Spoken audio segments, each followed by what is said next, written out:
My sister wanted to make me look poor in front of my family, but I just showed them my bank account, and they went silent. Hey everyone. Before I jump into this, I just want to ask you to subscribe, like, and turn on notifications. The channel has been struggling a bit, and not many people watch until the end. Your support really helps keep things going. Thanks so much. Hi Reddit. I guess I should start from the beginning. My name is Marina, but growing up, my family called me Sarah. I was an only child for the first 8 years of my life. I got all the attention, all the love, and honestly, life was pretty great. Then my little sister, Lisa, was born. She came into the world 2 months early, small and fragile. And from that moment on, my entire family dynamic changed. It wasn't just that she was the new baby. It was the way my mom transformed overnight into someone obsessed with keeping her safe. Our house basically turned into a hospital. Antibacterial wipes, sanitizers in every room, rules about not touching the baby unless we had washed our hands 5 times. My mom wouldn't let anyone outside the family visit.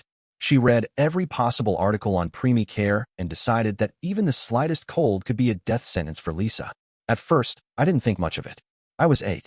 I loved my new sister, and honestly, it was kind of fun seeing my mom so busy with something other than me. But then the rules started affecting me, and suddenly, I wasn't part of the family anymore. I was a potential threat. Anytime I sneezed, coughed, or even looked a little flushed, my mom would send me away. If I had the tiniest runny nose, it was off to grandma's house for a few nights. If a kid in my class got sick, my aunt would pick me up from school and take me to her place just in case. In the beginning, I thought of it as a fun little adventure, a mini vacation from home. But after a while, it hit me. I was being pushed out. I remember one time, I had a mild fever. Nothing serious, just a little bug kids get all the time. My dad carried me out to the car in the middle of the night, half asleep, and I remember hearing my mom say, "She can't stay here. It's too risky." That was the first time I really understood what was happening. Lisa wasn't just the baby of the family. She was the family, and I was just extra. At school, I started feeling different from my friends. They'd talk about their siblings being annoying, their little brothers stealing their toys, or their parents yelling at them for fighting with their sister. I didn't have that. Lisa was untouchable. There were no silly fights, no annoying little sister moments. She was delicate, precious, and my role was to keep my distance. I think the worst part was how normal it became. I learned to pack an overnight bag whenever flu season came around. I stopped asking why I had to leave. I just went. And my mom? She never once looked guilty about it. I learned quickly that the best way to be noticed in my family was to be Lisa. Since that wasn't an option, I did the next best thing. I tried to make myself impossible to ignore. I threw myself into school, determined to be the kind of daughter that any parent would be proud of. I got straight A's without even being asked. I joined every club that would have me, entered every science fair, every math competition, every spelling bee. I worked harder than anyone in my class, staying up late to study, practicing my presentations in the mirror until my throat was dry. But my parents barely noticed. When I came home with a first-place trophy in the state science competition, my mom glanced at it for a second before setting it on the kitchen counter next to a pile of unopened mail. "That's nice, honey," she said without looking up from the soup she was stirring. That was it. No excitement, no celebration. The trophy sat there for 3 days before disappearing. I found it later in a storage closet, shoved behind a box of Lisa's old baby clothes.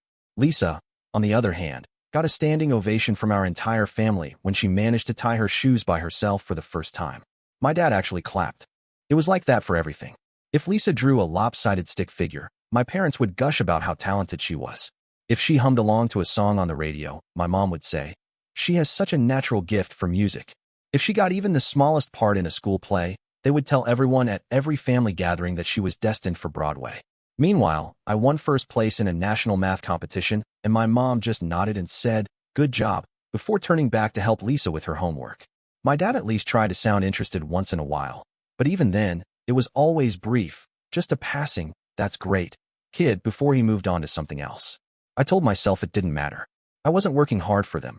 I was working hard for myself. But deep down, I wanted what Lisa had. I wanted to be the one they bragged about at family gatherings. I wanted them to look at me the way they looked at her, like I was something special. The worst moment came on my 12th birthday. For weeks, I had been looking forward to it. I had planned out everything. A small party at home, just family, with my favorite cake and maybe a couple of presents. Nothing extravagant. I didn't ask for much. I just wanted one day to feel like I mattered.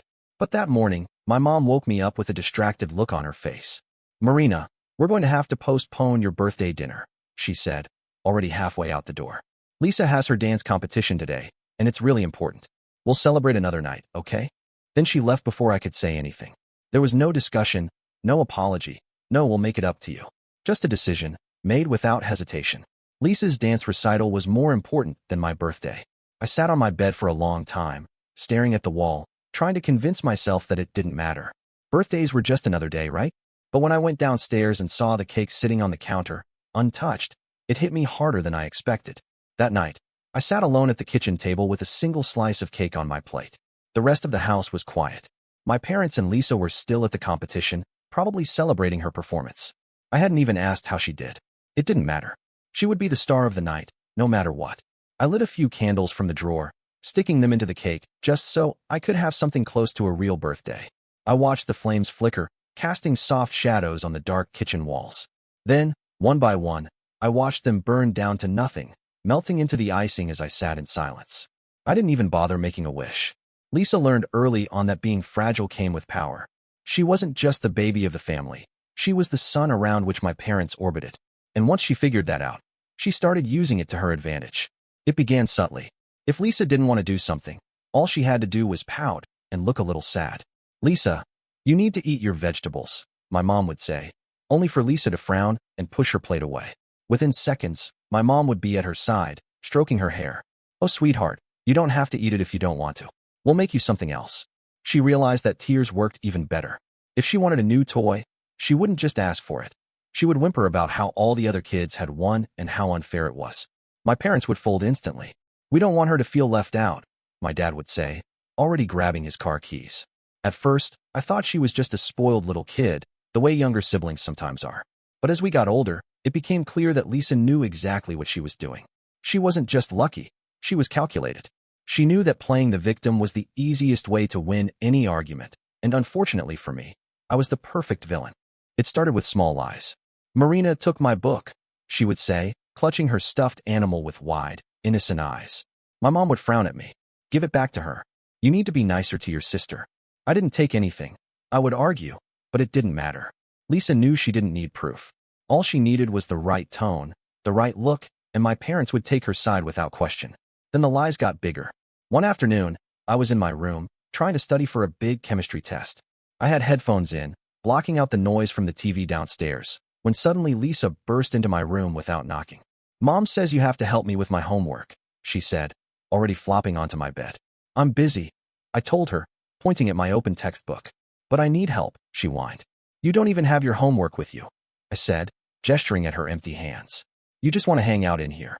Lisa crossed her arms and glared at me. So what if I do? You're so mean to me all the time. I sighed, already feeling the headache forming. Lisa, I need to study. Just go. She huffed, stomped out, and slammed the door behind her. I rolled my eyes, put my headphones back in, and went back to work. 5 minutes later, my mom stormed into my room, her face red with anger. Why did you push Lisa? She demanded. I blinked at her. What? She said you shoved her out of your room and slammed the door in her face. I stared at her, stunned. I didn't touch her. She walked out on her own. My mom didn't believe me for a second. Marina, I don't know what's gotten into you, but this has to stop. She's your little sister. You need to be more gentle with her. I wanted to argue. I wanted to scream, but I knew there was no point. Lisa had already won. Over the years, the accusations piled up. If she didn't get her way, she would run to our parents with some exaggerated story about how I had been cruel to her. Marina yelled at me. Marina ignored me. Marina doesn't want me around. Each time, my parents scolded me like I was some heartless bully. They never asked for my side. They never questioned Lisa's stories.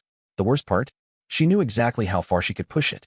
One evening, I was in my room, exhausted after school, just trying to get some peace and quiet. Lisa had been in a bad mood all day, whining about something my parents wouldn't buy her, and I didn't want to be anywhere near her. So I closed my door. Not slammed it. Not locked it. Just quietly closed it.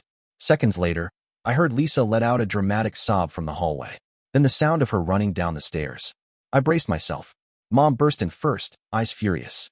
Marina, how dare you slam the door in your sister's face? I didn't, I said, already defeated. I just closed it. Lisa is crying, she shot back. Do you really think she would make that up? Yes, I said without hesitation. My dad came in next, shaking his head in disappointment. This has gone too far, Marina. You're acting like you don't even care about your sister. I wanted to scream. Of course, I didn't care about Lisa. How could I? She had spent years twisting reality to make me look like the bad guy, and they just let her do it. You know what? My mom said, crossing her arms. I think you need to leave for a while. Go stay with Grandma until you can learn to be kinder to your sister. I froze. You're kicking me out. My dad sighed like I was the one being dramatic. We just think some time away will help you appreciate your family more. I stared at them, feeling something inside me break. They weren't punishing me for slamming a door. They were punishing me for existing in Lisa's world. That night, I packed a bag and left. I didn't argue. I didn't fight it. I just walked out. Because deep down, I already knew I had never really belonged there anyway. I always knew I wasn't really part of my family, but the night they kicked me out for good, I realized just how little I had ever mattered to them. I was 17, months away from graduating, when it happened. It was late, past midnight, and I had just gotten home from studying at a friend's house. The second I walked through the door, I could tell something was wrong. My mom was standing in the living room with her arms crossed, my dad beside her looking exhausted, and Lisa was curled up on the couch, pretending to look scared. Do you even care about this family? My mom asked the moment I stepped inside. I dropped my backpack by the door, already too tired for whatever this was. What are you talking about? Lisa let out a dramatic sniffle. She slammed the door in my face again, she whispered. I blinked at her, completely stunned. I haven't even been home all day. Enough, Marina, my dad said, rubbing his temples like I was giving him a headache just by existing. We're tired of this attitude. You're constantly mean to your sister. You don't contribute to this family, and honestly, we've had enough. I felt my stomach drop. I had heard this speech before, the one where they accused me of things I didn't do, made me out to be the villain. But this time, something felt different. You can't be serious, I said, looking between them. You need to leave, my mom said, completely unfazed. We're done putting up with this. You don't appreciate us, you don't respect Lisa, and honestly, we're tired of walking on eggshells around you. I almost laughed at that. They were walking on eggshells? I had spent my entire life shrinking myself, trying not to be an inconvenience, trying not to upset Lisa's delicate little world. And now they were acting like I was the problem? Where am I supposed to go? I asked, my voice calm even as my heart pounded. You're almost an adult, my dad said. Figure it out. And just like that, it was over. My mom handed me a single duffel bag, already packed, like she had planned this long before tonight. I wanted to ask how long they had been waiting for an excuse to get rid of me. Weeks? Months? Years? I didn't cry. I didn't beg. I didn't give them the satisfaction of seeing how much it hurt. I just grabbed the bag, walked out the front door, and listened as it clicked shut behind me. I stood there for a long time, staring at the house I had grown up in, realizing I had nowhere to go. So I went to the only place I had left. My car was parked a few houses down, an old beat-up sedan my grandpa had given me before he passed away. It wasn't much, but it ran, and for the next 4 months, it was the only home I had. I spent nights parked in grocery store lots, curled up in the back seat with a pile of sweaters as a blanket. I learned which gas stations had the cleanest bathrooms, which fast food places wouldn't kick me out if I sat there for too long, which school hallways were quiet enough to catch a quick nap before class. I showered at school after gym class, pretending I was just really into fitness. I washed my clothes in the sink of public restrooms. I survived on peanut butter sandwiches and whatever snacks I could sneak from the school cafeteria. But no matter what, I didn't miss a single class. I showed up every morning like nothing was wrong. I turned in my assignments on time. I studied in my car with a flashlight, forcing myself to ignore how cold it got at night. I worked harder than I ever had before, not because I wanted my parents' approval. I had stopped craving that a long time ago, but because I needed a way out. And when graduation day came, I walked across that stage as the top student in my class. I should have felt proud. I should have been celebrating. But as I looked out into the audience, scanning the crowd for familiar faces, I already knew the truth. My parents weren't there. They hadn't bothered to show up. I learned later that my former bedroom, the only space that had ever been mine, had already been turned into Lisa's creative studio. They had painted over my walls, replaced my bed with an art desk, and filled the shelves with Lisa's new hobbies. It was like I had never lived there at all. Getting into college wasn't just an achievement for me.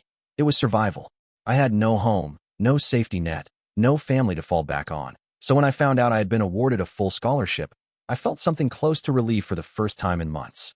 It wasn't just tuition, it covered housing too, which meant I wouldn't have to sleep in my car anymore. I could finally breathe. Moving into the dorms was surreal. I had spent so long keeping my life together on scraps of food and stolen moments of rest that having an actual bed, a room of my own, and even a meal plan felt like a luxury. My roommate, a girl named Olivia, came from a nice family. She had framed photos of her parents and siblings on her desk, gifts from home arriving in care packages every few weeks. I never told her the truth about where I had come from. I just said my family and I weren't close. Even with the scholarship, money was always a problem. I picked up 2 jobs almost immediately, one working at the campus library, shelving books until late at night, and another at a small diner off campus, taking whatever shifts I could get. I barely slept. My days started at 6 in the morning, filled with classes, then work, then more studying late into the night. Every dollar I made went straight into savings.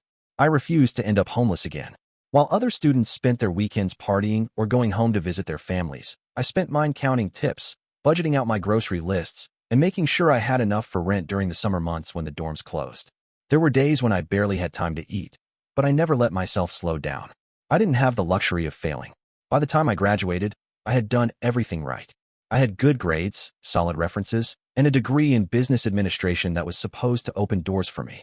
But reality hit fast. Just because I had a degree didn't mean I had options. I landed my first job at a small office downtown, working as an administrative assistant for barely more than minimum wage. The paychecks were just enough to cover rent on a tiny studio apartment with paper-thin walls and a bathroom that barely worked. Every month, I had to choose between buying groceries or paying my utility bill on time. I was exhausted all the time, stuck in an endless cycle of work, sleep, and survival. I told myself it was temporary, that things would get better, that this was just the first step. But as the months dragged on, the weight of it all started to settle in. I had done everything I was supposed to do. I had worked harder than anyone I knew, sacrificed everything to build a future for myself. And still, I was barely getting by. Some nights, when I sat in my tiny apartment eating the same cheap instant noodles I had lived on in college, I wondered if my parents ever thought about me, if they even remembered that I existed. But I never let myself dwell on it for too long.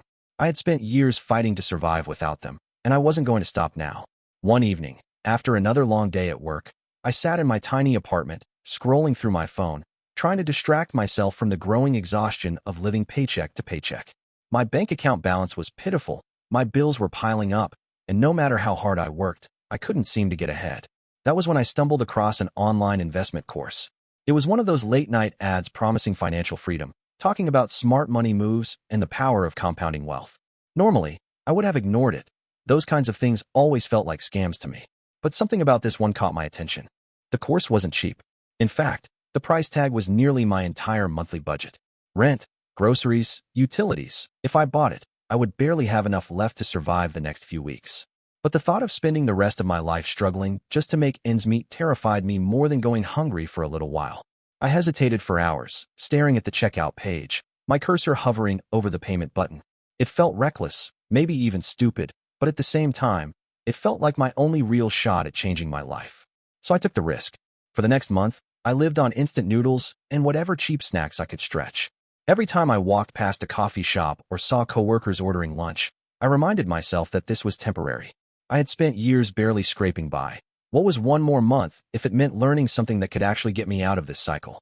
Every spare second I had outside of work, I spent studying. I watched every video, read every article, and took meticulous notes like my life depended on it. Because in a way, it did. I barely slept, my head constantly buzzing with numbers and strategies. My job became background noise, something I had to do to keep the lights on, but my real focus was on learning everything I could about investing. At first, it was overwhelming.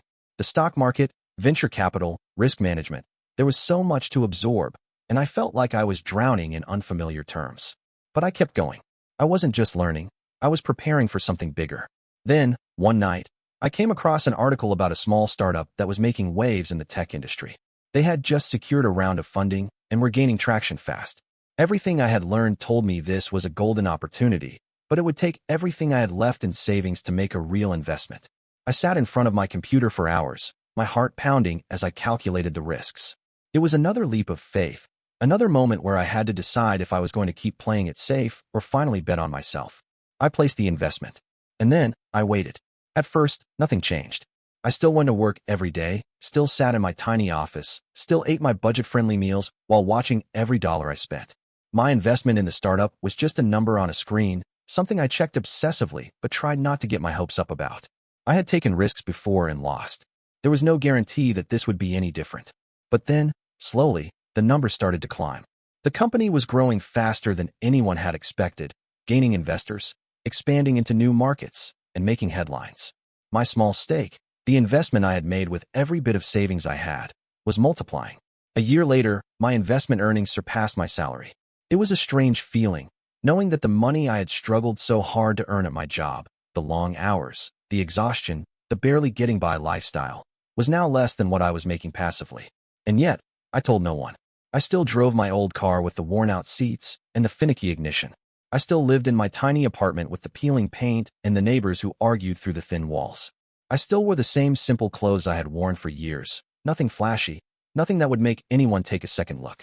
No one knew.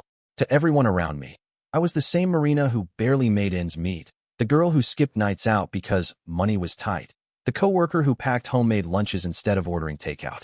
People pitied me, assuming I was still struggling, still fighting to survive. I let them think that, because for the first time in my life, I had something that no one could take away from me. My wealth was my secret, my safety net, my proof that I had won. 8 years. That was how long it had been since I had last spoken to my parents. 8 years since they had shoved me out of their home without hesitation, left me to fend for myself with nothing, and erased me from their lives as if I had never existed. In that time, I had built a life of my own, fought my way out of poverty, and risen to a place where I was untouchable. I had no interest in looking back. Then, out of nowhere, my aunt contacted me. It was an accident, or at least, that was how she made it seem. A simple message checking in, something polite and casual, as if 8 years of silence had been nothing more than a brief lapse in conversation. But then, she slipped in the real reason she had reached out. Have you talked to your parents lately? I stared at the message for a long time before responding. No. Her reply came almost instantly. Things have been rough for them. Your dad lost his job. Lisa dropped out of college. They've been struggling. I felt nothing. No anger, no satisfaction, no desire to respond with anything more than indifference. They had thrown me away, and now their lives weren't turning out the way they had expected. That wasn't my problem. I didn't ask for details. I didn't ask how bad it was. I simply left the message unanswered and went back to my life. A week later, my phone rang. An unknown number. I almost ignored it, but something told me to pick up. Hello. There was a brief pause, then a voice I hadn't heard in nearly a decade. Marina? It's your mother. I stayed silent, gripping the phone tightly in my hand. I know this is unexpected, she continued, her tone careful, as if she was speaking to a wild animal she was afraid of spooking. But I was hoping we could talk. I didn't say anything, waiting to hear where this was going. We miss you, she said. Your father and I, we've been thinking about you a lot. We know things were difficult before, but it's been so long. It's time to put the past behind us. We were wondering if you'd like to come home for Christmas this year. We want to see you. As a family. I almost laughed. A family. That was rich, coming from the people who had tossed me aside the second I became an inconvenience. Why now? I finally asked, my voice emotionless. There was another pause, just a fraction of a second too long, before she answered. Because it's been too long. We've all changed. I know we made mistakes, but we need to move forward. Lisa would love to see you too. Lisa, of course. The sister who had spent her entire life manipulating my parents, who had turned them against me with a few well-timed crocodile tears, the sister who had stolen my childhood and my place in that family. And now, after all these years, they suddenly wanted me back. I told her I would think about it. I didn't plan on going. I had no reason to. But part of me was curious. Curious about how bad things had gotten for them. Curious about what had brought them to the point where they were reaching out after all these years. Then, just a few days before Christmas, my phone rang again. It was my mother. I let it go to voicemail, but when I listened to the message, I finally heard the truth. Marina, sweetheart, I hope you're doing well. I can't wait to see you at Christmas. I know we haven't talked about this yet, but I was wondering if you might be able to help us out a little. Things have been difficult, and we could really use some support. If you could loan us $30,000 just to get back on our feet, it would mean so much to us. We're still your family, after all. Please call me back. And there it was. It had never been about family. It had never been about forgiveness. They didn't miss me. They missed what they thought they could take from me. I had no intention of going to Christmas dinner. After hearing my mother's voicemail, it was obvious what this sudden reunion was really about. They didn't want me back in their lives because they missed me. They wanted money. They assumed that after years of struggling, I would still be desperate for their approval, still willing to bend over backward just to be allowed back in. But I wasn't that girl anymore. And that was exactly why I decided to go. I didn't tell them I was coming. I didn't call back or respond to any of the messages my mother had sent since her first request for $30,000. I simply showed up at their house on Christmas Eve, standing at the same front door they had thrown me out of 8 years ago. When my mother opened it, she looked genuinely surprised to see me. Her face quickly shifted into an expression of warmth, or at least something that was supposed to pass for it. Marina. Oh, sweetheart, you actually came. I let her pull me into an awkward hug, her arms thin and frail compared to what I remembered. I noticed the house looked different, cheaper decorations, a dimmer glow to the place. It was subtle, but I could tell things weren't as comfortable as they used to be. Inside, my father sat in the living room, looking more tired than I had ever seen him. He gave me a nod, the kind of acknowledgement you give to someone you don't quite know how to talk to. Lisa, on the other hand, wasted no time making her presence known.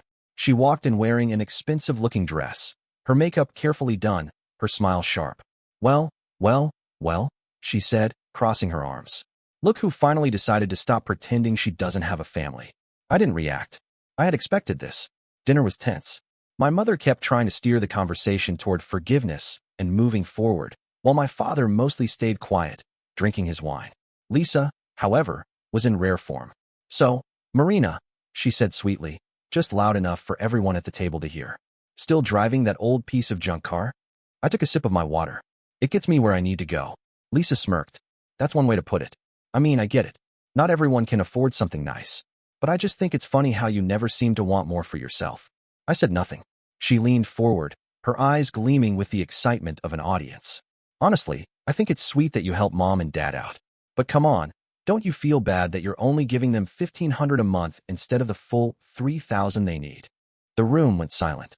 I set my fork down carefully, taking my time as I met her gaze. Lisa shrugged dramatically. I mean, we all know you're barely scraping by, so it makes sense. But still, you'd think you'd try a little harder to help out the people who raised you. I could feel my mother stiffen beside me, the slight shift of discomfort in my father's posture. They hadn't expected her to say that out loud. Lisa was so sure she was humiliating me.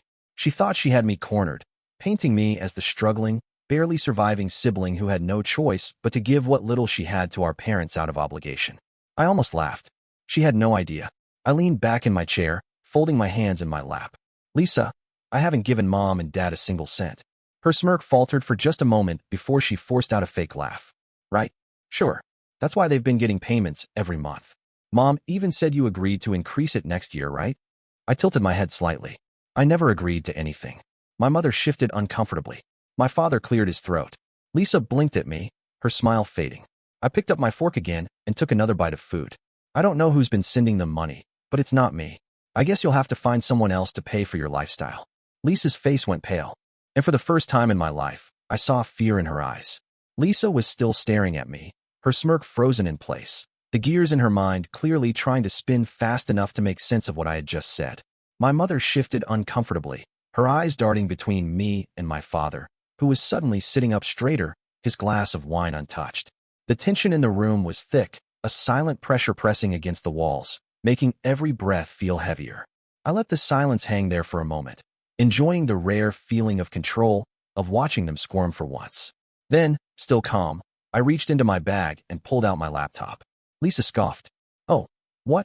Are you going to Google some financial advice? Maybe show us your sad little savings account. I didn't react. I simply opened the laptop, clicked a few times, and turned the screen toward them. The number on display was clear, bold, undeniable. $7,460,312. No one spoke. No one moved. Lisa's mouth fell open, but no words came out. My father's hand tightened around his fork, his knuckles white. My mother's face had gone completely blank, as if her brain had just shut down to avoid processing what was right in front of her. I watched as they struggled to comprehend it. Lisa finally let out a nervous laugh, though it was weaker now, almost forced. That's fake. There's no way. You work in an office. You drive that junk car. You live in. I closed the laptop gently. I live the way I want to live. Her expression twisted, her confusion giving way to something uglier. So what? You've been hoarding money while mom and dad have been struggling? While I cut her off before she could finish. You mean while you wasted every opportunity handed to you? While dad spent years spoiling you rotten and never preparing you for the real world? While mom treated you like a fragile little doll while throwing me out on the street? She flinched. My mother opened her mouth, then closed it again, still speechless. My father looked like he wanted to say something, but for once in his life, he had nothing to defend himself with. I leaned forward slightly, keeping my voice calm. I made this money without anyone's help, without family, without support, without even a safety net. I built this from nothing. And the best part? I smiled, watching as they all braced themselves. I don't owe any of you a damn thing. Lisa's face contorted with rage, her hands clenching into fists. You selfish. I held up a hand. Stop. Just stop. She froze, caught off guard by how little emotion I had left for her. You thought you were humiliating me tonight, I said, meeting her eyes directly. You thought I was still the girl you kicked around, the girl you lied about, the girl you made miserable for fun. But I'm not her anymore. I don't need this family. I don't need anything from you. I stood up, pushing my chair back slowly. And you? I turned to my parents, my voice steady. You only reached out because you needed money. You didn't care where I was for 8 years. You didn't care if I was starving or struggling. But now that your golden child isn't so golden anymore, now that the bills are piling up, suddenly you're all about forgiveness and family unity. My mother finally found her voice. Marina, please. I shook my head. No. You made your choice when you threw me out. You taught me that I was nothing to you. So I learned to be something without you. I picked up my bag, slung it over my shoulder, and turned toward the door. Lisa stood abruptly. You can't just walk out. We're family. I glanced back at her, at the desperation creeping into her voice. Funny, I said, my voice even. That's exactly what you all told me when you kicked me out 8 years ago. And with that, I left. This time on my terms. I had barely taken 2 steps toward the door when my mother's voice changed completely. Marina, wait, she called out, her tone suddenly dripping with warmth, the forced kind of affection that people use when they realize they've made a terrible mistake. We are so proud of you. We always knew you would do something amazing with your life. I stopped, just for a second, just long enough to hear my father jump in. Yes, he added quickly, nodding as if that would somehow make it true. We always believed in you, sweetheart. You were always the smart one, the hardworking one. He hesitated, scrambling for the right words, then settled on the safest lie. We wanted you to learn how to be independent, and look at you now. Lisa's head snapped toward them, eyes widening at how fast they had turned. For years, she had been the favorite, the untouchable, the one who could do no wrong. But now, in a matter of minutes, she had been pushed aside, forgotten in the scramble to latch on as someone more valuable. It was almost pathetic. Lisa must have realized it too, because she quickly tried to recover. She put on her best fake smile, the one she had perfected as a child when she wanted something, and stepped toward me. We're family, Marina, she said softly, tilting her head just enough to make herself look innocent, vulnerable. You'll help us, right? I turned fully toward them now, taking in the desperation in their faces. The sudden shift from rejection to flattery, the way they were scrambling to rewrite history as if I had somehow forgotten everything they had done to me. I let them wait in the silence, let them think for just a moment that there was still a chance. Then I smiled, slow and cold. Family, I repeated, tilting my head slightly. Is that what you call what you did to me? My mother's face fell. My father's lips pressed into a thin line. Lisa flinched. I let my words sink in, let the weight of the truth hang between us, then turned back toward the door. And this time, I didn't stop walking. Without another word, I pulled out my phone, the soft glow of the screen illuminating the tense silence that had settled over the room. My fingers moved swiftly, navigating to my banking app, while my parents and Lisa sat frozen, watching me with wide, expectant eyes. And then, with a single tap, I canceled the monthly payment of $1,500. Lisa reacted first.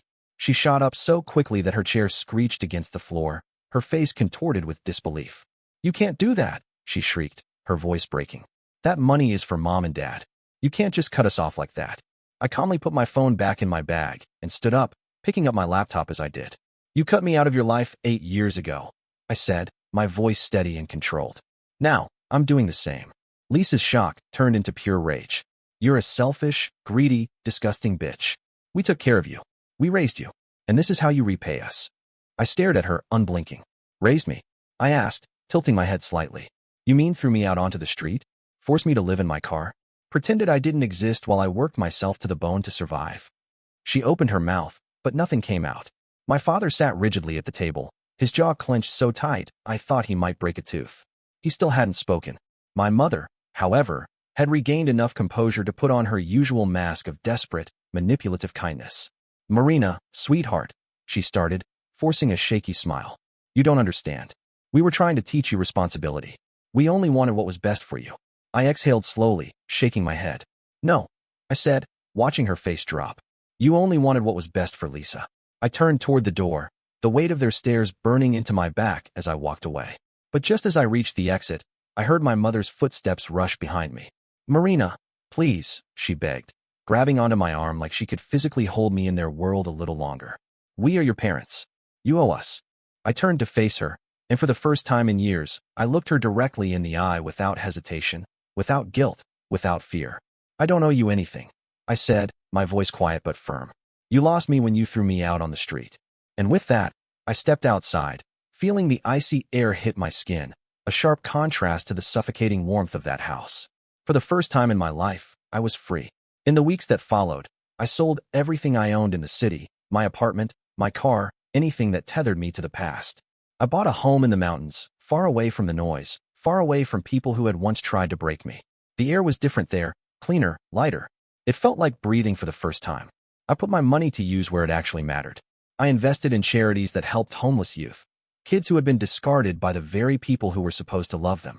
If no one had been there for me all those years ago, I would be there for someone else. And I didn't look back. So what do you think? Would you have forgiven them? Would you have given them the money just to keep the peace? Or would you have done exactly what I did and walked away for good? Let me know. I'd love to hear your thoughts.